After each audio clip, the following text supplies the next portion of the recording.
pod with a little side note, little apology to our boy SteveWillDoIt. Last week, we brought up stuff surrounding UFC and gambling. His name was brought up in several articles, and Chin brought up the articles. I read the articles. I react to them, and we probably should have looked into it more. Either way, it's when it comes to the gambling side of things, and it comes to that world, when it comes to the gambling world, like the Nelk boys, Steve, I'm too old. I don't know exactly what they do. I know they're crushing it, and I root for those boys, but it's just not my world. So, of course, the internet, YouTube, is going to put these pieces together, right? It's just what the world does, what culture does to make things look worse than they are. And I think that's why, SteveWillDoIt in his association with the fighter that's being accused of all this stuff, people in the internet have made these connections. I don't know the truth. From what I know about Steve, he's a very humble, does a ton of stuff for people, wholehearted guy, good dude, crushing it. So the best thing for me would have been is I have Steve's number. I should have DM'd Steve or text him or just called him on air. That would have been smart. And be like, dude, how about what's going on here? Like, it's all over. Again, if it hits my radar, it's all over the MMA genre. So that's what I cover. I don't cover any of that other bullshit. So that's why it got put on my radar. That's the only reason.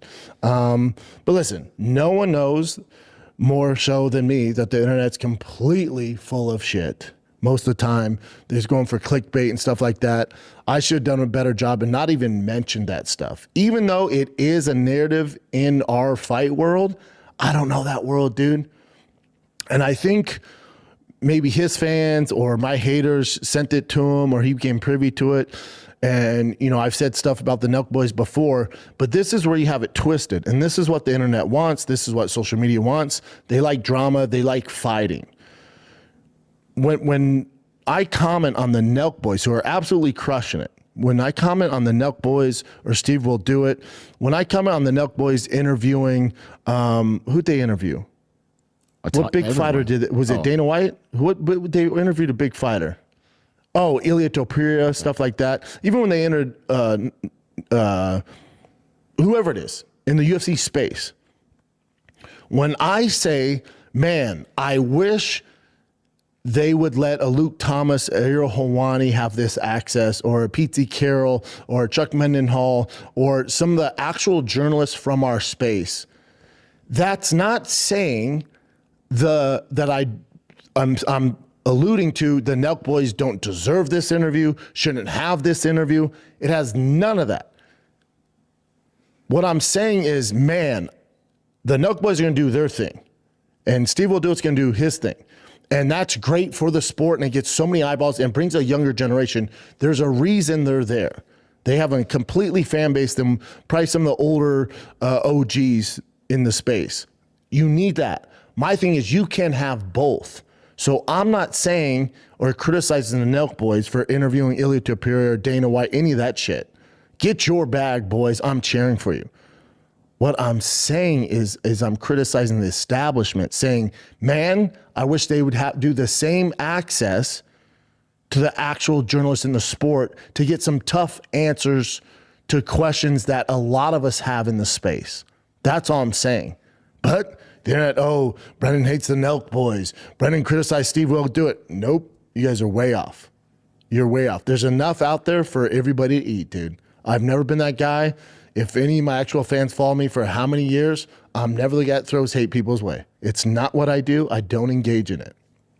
When it comes to SteveWillDoIt, I admire what he's done. I admire what he's doing. I'm not criticizing any facet. When it comes to this whole gambling thing, from what I know with SteveWillDoIt, he would never participate in any bullshit like this or compromise him. This is the other thing. And it goes with Dana White too. There's nothing wrong with these guys gambling and being associated with the UFC. There's nothing wrong with it. There's going to be foul play, not on their part.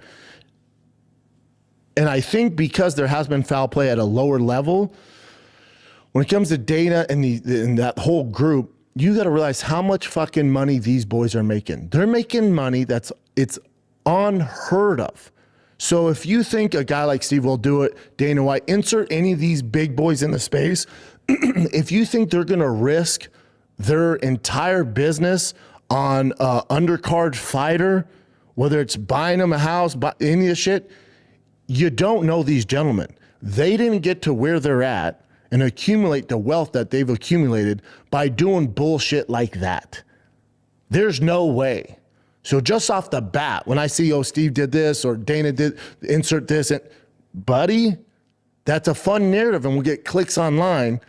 But those gentlemen didn't get to where they're at in life by doing dumb shit like that. So I can almost guarantee you there will be no record, there will be no trace amounts leading back to any of that foul play, especially with SteveWillDoIt or Dana White. None of that bullshit. Again, it's fun for the internet. I get how the internet works. I definitely should have done a better job knowing Steve and knowing what he does for people and stuff like that. But also, if you're coming to me and expecting to get real journalism takes, man, I ain't the one. I'm just not the one. I get on here, I talk a lot of shenanigans, I have a good time, I know the sport pretty fucking well. That's it, man. You know, that's it. And real quick, just take a little bit off your plate. Even me, I'm a technical producer. I'm not a journalist. I don't like. I collect articles throughout the whole week. You know, you collect what's trending, what's current, popular, what's relevant. Yeah. Unfortunately, it's dying off. Like I told you guys, it would die off. But when it comes to the gambling UFC thing, and they're trying to look for more, and everyone's trying to make it a bigger deal. And that's what they do. They squeeze the views out of it. During that time, it was happening. It was everywhere. It was popping everywhere. And I saw that article and the post about Isaac Dolgarian saying, thank you to SteveWillDoIt for, buying him a house. I don't know if it seems like it's real. So I just brought that up when you were in discussion about the whole, the gambling thing, because it was just interesting, to interesting. discuss. But here's the thing. I'm not saying he did. Let's say some of these articles, whoever the fuck's posting that he bought him a house, that doesn't mean that there's illegal behavior going on. Steve has bought a lot of people houses. And that's dope. Steve's bought a lot of people cars. He bought Dana White a car. So do we think because he bought Dana a car, him and Dana are in cahoots together and doing this illegal gambling? No. So if you go back over Steve's career and seeing how many gifts, cars, houses, you're going to realize this is a pretty typical thing what he does. And this Dolgarian's a struggling fighter. It doesn't surprise me that he might have bought him a house that has nothing to do with Dolgarian down the road getting in trouble for illegal gambling. It just so happens that in 2024, that's when this shit happened. It's a coincidence. That's all there is. Knowing SteveWillDoIt, you don't realize how much fucking money this kid is making. It wouldn't make any sense. It's fun for clicks and all that. And Steve, you on his rant, call me lose up.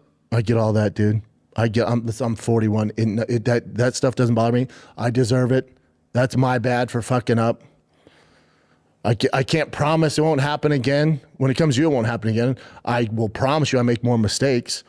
This will be this is one of 3 podcasts a day. I try to come up with a ton of content. I talk a lot of shit. I will make mistakes, brother. It does happen. But that's the rant and all that stuff. I get it. And he can attest this. All I've done is all good, man. I'll take it. I apologize, dog. Fucked up. It's not fair to you, So that's it. That's it from my side. My bad, brother. My bad. I get how the internet can put these pieces together. I should know better. No one deals with more hate than me. I get it, dude. There's a lot of bullshit out there. It's not fair to him, Dana, the Nelk boys, none of that stuff. And don't get twisted. Just because I say when the Nelk boys get this access, which they have, right? They're business partners, stuff like that. I'm not saying they don't deserve it. I'm not saying they're not the best for the job. All I'm saying is, as a hardcore guy, who fought in the UFC for a long time, who's been around the game. All I'm saying is I think it would do the sport so much service by. What a bitch. So Bappa is begging Steve will do it for forgiveness. I love how Bappa was blaming Chin for it. But, all right, so Bappa has entered his bitch phase since his career has completely failed, and he no longer wants any more enemies. You have to remember, Brendan Schaub has lost every internet battle he's been in. Against Ariel, Bobby Lee, now Steve will do it. And to be honest with you, he's probably DMing him like, hey, let's be friends. Can I borrow some money? You're buying all these people's stuff. I need some money. So pathetic, so sad. But to go out like a bitch like that, even if Bappa was in the wrong, you can still be in the wrong for something. But the rant that guy went on, I expected some bit of clap back. But once again, this just proves that Brendan Schaub doesn't even know how to do a show or podcast right. Just sits there and apologizes. And no one's going to see this until I post a video and other people post a video of it. Like, Schaub doesn't even know how to internet right, which is the saddest thing since, he bet on himself and now he's made this his quote-unquote job. So pathetic. So sad. I mean, I saw that video. That dude looked messed up on set. Something running his mouth about you. And now you're just like, yeah, I'm sorry, it's my fault. I'm sorry, obviously mentally disturbed guy on something, ranting and raving. But Bop is gonna bop. We all know that. Truly pathetic, truly sad. But let me know your thoughts in the comments.